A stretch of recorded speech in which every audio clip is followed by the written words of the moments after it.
annual Christmas edition, Doctor Who returns on Christmas Day to tell us a tale with a Christmas theme. But this year, more than a Christmas adventure, this is a story that brings River's Song's story full circle. It's a funny and light-hearted special with an emotional touch at the end, which is a nice change in comparison to the previous 2 seasons. It also rewards true Doctor Who fans who have been following the show and more specific River's Song story over the years. I thought I'd do something different and selected my top moments of the Christmas special. My first top moment is the character Nardole, played by Matt Lucas. Matt Lucas is the top moment here rather than the character Nardole. He's a British comedian best known for the show Little Britain, with really absurd comical sketches. He is an amazing guest actor to have, and I loved his performance in the special.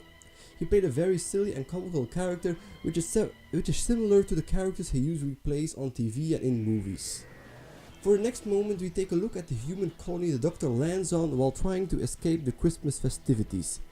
The keen observer will have noticed that the set used for the human colony at the beginning is the same as the set used in Face the Raven, where Clara dies. The only difference is that it's covered with snow and the houses are also a little more colored. Next top moment is the return of River's Song. At first, River doesn't recognize the Doctor as she has never met the 12th Doctor. River's appearances being scattered across her timeline makes it somewhat confusing where she is in her timeline. To be clear, this Christmas special takes place shortly after the Angels take Manhattan. So after the Doctor has lost Amy and Rory, on whom we sadly don't get a reference. At this point, she has also been released from prison. So after her detective agency she had during the Angels take Manhattan, she apparently went back to her archaeology activities.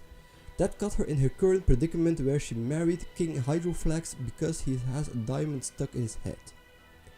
This brings us to the next top moment, King Hydroflax. Now Hydroflax himself is not really the bad guy here, but rather his suit is, as it searches for its master's head and eventually goes rogue on Hydroflax. I thought the suit had a pretty cool design and it wasn't bad as the monster of the week during this episode. It is also proof once again that you don't need to CGI to get a cool looking creature. But in truth, the story surrounding Hydroflax is just a story device to reach the climax of this Christmas special. The Sonic Trowel is the next top moment. I thought we had seen that Sonic Trowel before, but apparently it's the first appearance of it. Anyways, I thought it looked pretty nifty and it's of course very suiting for an archaeologist.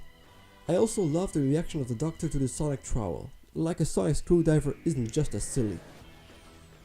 It's bigger on the inside. This one kind of has to be a top moment. After so many companions and fellow travelers having that reaction, it's finally the Doctor's turn as River is commandeering the TARDIS without knowing she has the Doctor right in front of her.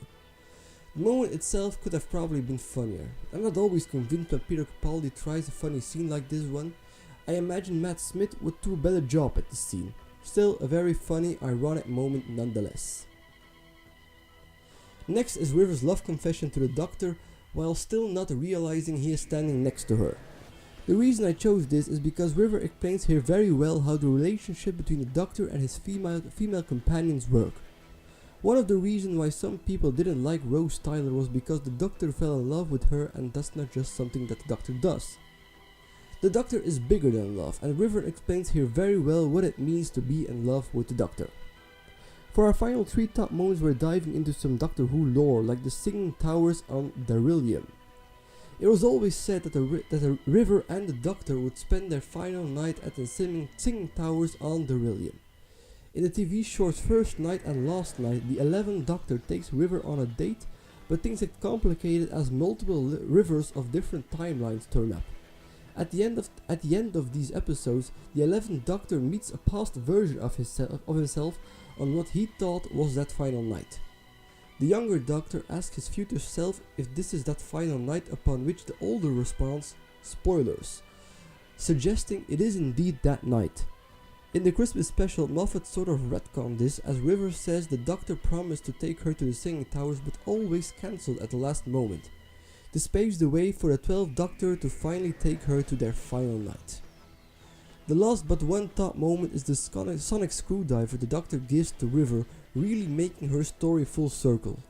This is the sonic screwdriver we see her using in the double episode 8 and 9, Silence in the Library and Forest of the Dead. during season 4. This was the first time we met River's song and where she also mentioned the singing towers. River would eventually use the sonic screwdriver to sacrifice her own life to save everyone in the library. During these 2 episodes, the sonic screwdriver would also upload River into the virtual world with her friends, giving River her somewhat happy ever after. Of course, having already lived through this, the 12th Doctor knew this was what was supposed to happen. The last stop moment is the climax of the special, River and the Doctor saying goodbye to each other. As it looks like the special is going to end on a sad note, since this is the final night for the Doctor and River's song, the Doctor reveals that a night on the Rillium lasts 24 years. So the idea is that after those 24 years, River meets the 10th Doctor in silence in the library. Does this mean the end of the River song story?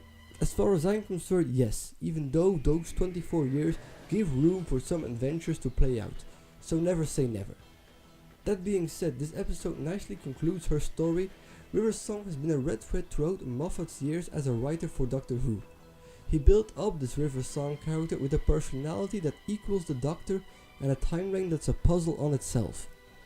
The conclusion of this storyline might mean that Moffat's time as the head writer on Doctor Who will also come to a close in the near future. But that has been something that's been speculated about before, so we can't really say for sure. At first I wasn't too convinced by River Song as a character, but over time she has grown on me, and I think she is a great addition to Doctor Who mythos. I can't wait to see where they take the show in season 10. We still have to get a new companion, and Peter Capaldi has mentioned that season 10 might be his last. Thanks for watching, and I'll see you in the next review.